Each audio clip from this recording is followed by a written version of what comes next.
출애굽을 시키신 목적은 하나님의 영광 앞에서 신령한 제사를 드리는 왕같은 제사장으로 세우고자 하시는 뜻이 성경에 기시되어 있는데, 우리들이 모두 다 이기는 자가 되어서 그리스도로 더불어 제사장이 되어 1000년 동안 또는 세세토록 왕같은 제사장으로 주님의 영광 앞에서 주를 섬기는 권세와 능력을 다 부여받을 수 있도록 말씀을 깨닫게 해주시기를 바라며, 인생의 목표를 잘 설정하고 남은 인생을 잘 경영해서 구약의 선진들이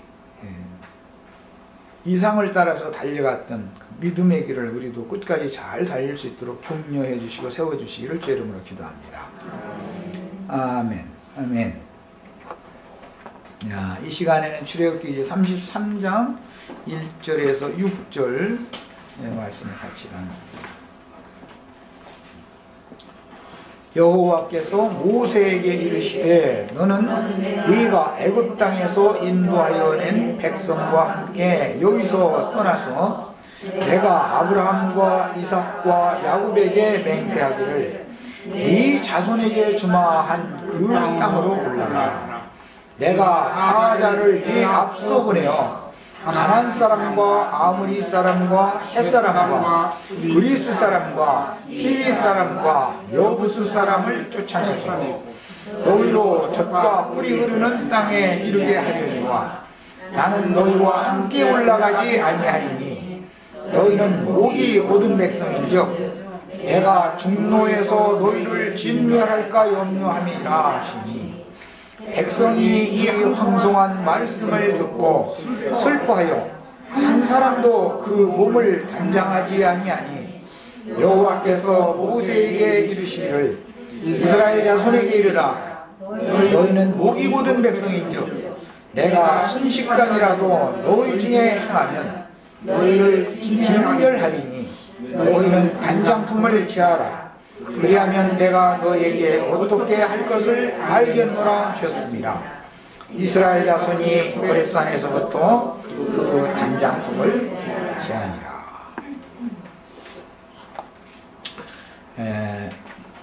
앞에 출애굽기 32장에서는 귀걸이로 단장을 하고 있던 그 귀걸이를 이스라엘의 그 유약한 자들과 부녀자들에게 받아내 가지고 아론의 주도하에 금송아지를 만들어서 그 앞에서 경배한 사건 때문에 첫 언약이 파기된 말씀이 나왔었고, 그 다음에 오늘 간략하게 이제 넘어갔지만 이것은 저지난 시간에 출애굽기 32장을 이미 다뤘기 때문에 오늘 두 번째 시간은 간략하게 넘어갔던 건데, 34장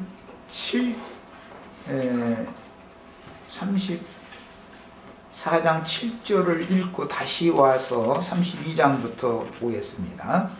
34장 7절 하반부를 읽어봅니다. 형벌받을 자는 결단코 면제하지 않고 아비의 악을 자여손 3, 4대까지 보호하리라. 형벌받을 자, 이제 34장에 나왔고, 33장 오늘 말씀에서는 너희는 목이 곧은 백성인즉 3절 하반부에 내가 중노에서 너희를 진멸할까 함이라 그랬습니다. 그 다음에 5절 하반부에도 너희는 목이 곧은 백성인즉 내가 순식간이라도 너희 중에 행하면 너희를 진멸하리니 너희는 단장품을 지어라. 단장품 때문에 진멸당한다 하는 것을 지금 계속 강조하고 있는 것을 알 수가 있죠. 32장 33절에서는 누구든지 내게 범죄하면 그는 내가 내 책에서 지워버리리라 이렇게 예고하셨고, 33장에서는 단장품을 제거하지 않으면 진멸당한다는 말씀을 연결을 지금 시켜서 하나님께서 모세를 통해서 그 백성들에게 말씀 전하게 했습니다.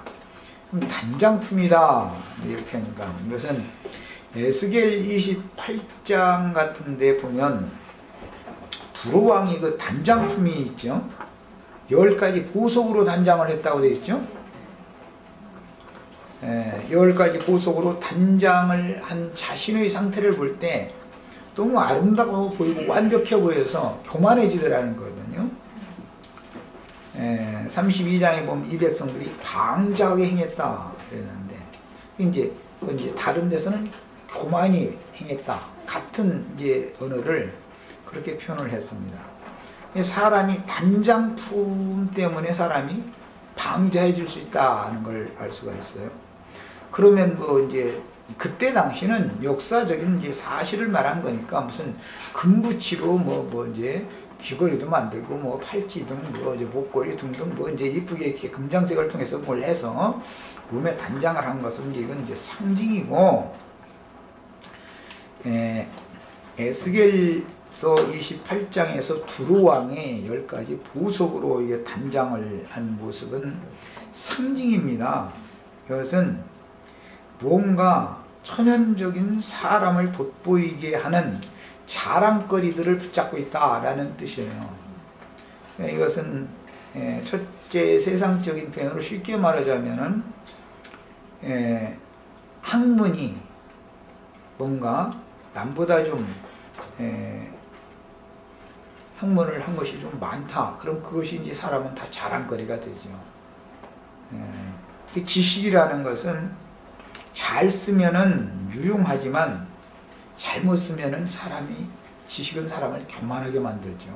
아는 것이 많은 사람일수록 남 말 안 들으려고 그러고 자기 생각이 있기 때문에 남 뭔 얘기하면 벌써 속에서는 딱 이게 좀 꺾고 들어간다 그러는데 좀 멸시하는 마음으로 듣고, 그 사람이 말하면은 그걸 받아칠 생각만 가지고 이렇게 듣고 이러면은 그 지식이라는 건 사람을 자기도 모르게 교만하게 하는 것이고, 그 다음에는 보편적으로 이제 속세의 재물을 많이 소유한 이런 것이 사람을 자신도 모르게 교만해지게 만들 수가 있습니다. 근데 모든 이것은 지금 인간적인 어떤 것들을 말하는 것이고, 심지어는 얼굴이 좀 세상 표현으로는 반반하다 이제 표현을 그렇게 하는데, 얼굴 모습이 좀 잘생긴 거, 몸이 또 건강한 거. 자랑거리라는 건 세상적인 표현으로 여러 가지가 있는데, 그런 모든 인간 세상의 자랑거리들은 표상이고, 실제로 종교 지도자들이 하나님의 말씀을 많이 연구해서 아는 지식이나, 그 다음에 아론과 같이 그 백성들에게 어떤 말을 설득력 있게 잘해서 그 아론이 말 한마디 하면은 그냥 백성들은 무조건 맹신 할 수 있게 만드는 이런 것들이 단장품이죠. 실제로 영적인 단장품을 말하고자 하는 거니까 성경에서는. 그래서 뭔가 유다서에 보면 자기의 자랑하는 말을 이렇게 그 입에서 한없이 내뿜을 때 끊임없이 밀려오는 파도로 이게 상징을 해놨잖아요. 그 자랑의 말이 끝이 안 나. 그냥 계속 파도 한 번씩 지나가면 그 뒤따라서 다른 파도가 또고 이건 뭐 끝이 안 나. 계속 파도라는 건. 그건 뭐냐, 그 속에 자기가 남보다 뭔가 낫다고 생각하는 뭔가 그 긍지심, 자긍심 이런 것이 있으면은 이제 그렇게 되죠, 사람이. 근데 뭐 심지어 하나님 앞에서까지 자랑을 계속하면은 참 거친 파도와 같다고 이제 그렇게 되면 참 보통 문제가 아니죠. 주님 앞에서는 그래도 인간 세상에서 자랑거리들 있던 것들을 진리의 하나님을 만나면 이것이 하나님 앞에 나의 수치거리구나라는 알고 배설물력에서 그걸 바울처럼 그걸 그냥 싹 버릴 수 있는 그런 능력이 있어야 되는 건데, 사람이 그게 잘 안 되죠. 속으로는 알면서도 내가 이것을 버리지 않으면은 언젠가는 이것 때문에 내가 도저히 내 힘으로는 올라올 수 없는 어떤 곳으로 추락하는 날이 반드시 오겠구나라는 걸 알죠. 그것을 깨닫게 해주셔서 이렇게 버려야 되는 거거든. 그런데 그게 안 되거든, 사람이라는 게. 이미 일시적으로 버린 것 같다가도 만만한 사람들끼리 모여서 되지도 않는 소리 하고 앉았으면은 속에서 다 말을 안고 있으니까 그러지 나를 몰라고 이게 딱 올라오고 자신도 모르게 그게 딱 있거든. 이제 이런 것이 경험이 필요합니다. 사람이 단장품을 제하지 못할 때 이건 이제 바울 사도는 배설물이다 표현을 그렇게 했는데 우리 형제 자매님들이 하나님 앞에서 이미 구속받고 애굽에서 출애굽을 해서 부름을 받아서 광야 교회 생활을 하도록 나온 사람들임에도 불구하고 단장품을 버린다는 일이 얼마나 중요한가. 오늘 말씀에 중노에서라도 진멸할 수 있다. 또 뭐 생명책에서 지워버릴 수 있다. 이런 표현. 이게 단장품을 제한다는 것이 이게 보통 문제가 아닌 것을 알 수 있습니다. 창세기 35장에 보면은 야곱이 그 가족들에게 말할 때 이방 신상과 모든 단장품을 내놔라. 이제 그걸 다 내놓으니까 뭐 베델 상수리나무 아래다가 묻고 베델로 올라갔다. 세겜성의 상수리나무 아래다 묻고 베델로 올라갔다. 그랬습니다. 사람이 주님 앞에서 완전한 구원의 높은 단계까지 가려면 첫 번째가 인간 자랑거리들, 뭔가 금지심을 세상에서는 그게 참 자랑거리가 될 만한 것이지만 하나님 앞에는 오히려 그것이 부끄럼거리가 될 수가 있다라고 하는 이런 걸 깨달아서 단장품을 제하는 것에 대해서 인상을 깊이 받으셔야 되겠습니다. 아까 시간에 내가 영 생각이 안 나서 시편을 자꾸 생각했는데 신명기 그 33장에 보면은 출애굽기 32장의 이 말씀을 27절 그 말씀을 신명기 33장 그 9절에 아주 적나라한 표현을 했는데 거기 한번 읽고 오겠습니다. 신명기 33장 9절. 내가 생각이 안 나. 우리 지체들이라도 이런 생각나야 되는데 말씀 전하다 보면 내가 잊어먹으면 다 똑같이 생각이 안 나더라고 이상하게. 자 보겠습니다. 8절부터 10절까지 읽겠습니다. 레위에 대하여는 일렀으되 주의 tum밈과 우림이 주의 경건한 자에게 이쁘다. 주께서 그를 마사에서 시험하시고 무리와 물가에서 그와 다투셨도다. 그는 그 부모에 대하여 이르기를 레위는 레위의 부모에 대하여 이르기를 내가 그들을 보지 못하였다 하며 그 형제들을 인정치 아니하며 그 자녀를 알지 아니한 것은 주의 말씀을 준행하고 주의 언약을 지킴을 인함이로다. 이렇게 표현이 됐는데 이렇게까지 냉정하게 모세의 편에 서서 금송아지 우상을 경배하도록 유도했던 아론과 같은 지파인 레위 사람들이 철두철미하게 돌이켰다라는 걸 알 수가 있는 거예요. 그러니까 너희 중에 누구든지 여호와의 편에 있는 자는 이 편으로 나와라 그랬더니 아론이 레위 지파 사람이잖아요. 대제사장으로 위임받은 사람이고 레위인들이 철두철미하게 돌이키더라는 거죠.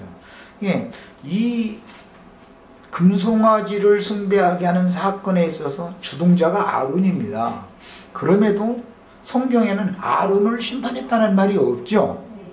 그러고 보면 하나님이 말이요 주동자는 말이 용서해주고 벌도 안 주고 나머지 3,000명만 그냥 다 칼로 도둑내서 죽여버리게 만들었나? 문제는 지금 내가 말하고자 하는 것은 돌이켜야 된다 이거야. 돌이켜야.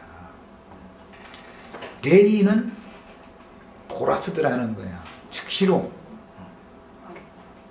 딱 돌이키는 거야. 그런데 3,000명이 돌이켰으면 3,000명이 죽겠어요?